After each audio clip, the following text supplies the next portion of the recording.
Have you ever wondered how far your own mother would go just to protect a lie? Part 2. 1 month after the wedding, the peace felt real. Nathan and I were decorating our small apartment, laughing at every poorly assembled piece of furniture. But one morning, I found an unmarked envelope in our mailbox. Inside, a printed photo. Me, entering a motel. Or at least, that's what it looked like. Another manipulated image. But this time, it was more professional, more believable. And it came with a note. Nathan deserves the truth.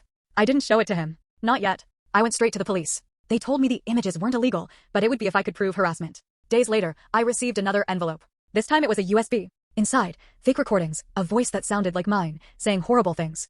I don't love him. I'm with him for the money. High-quality deepfakes. This wasn't just family revenge anymore. This was psychological warfare. But the worst came on a rainy night. Knocks on the door at 3 a.m. Nathan opened cautiously. It was Chloe, disheveled, crying, alone. She said Mom had become unpredictable, that she was controlling her, that she didn't plan the paint, that she feared for her life.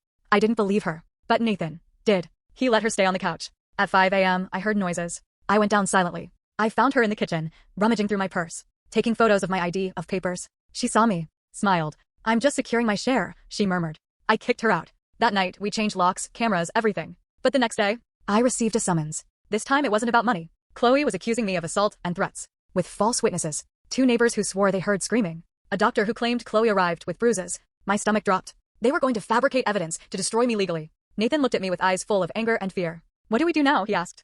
I had only one answer. We fight back.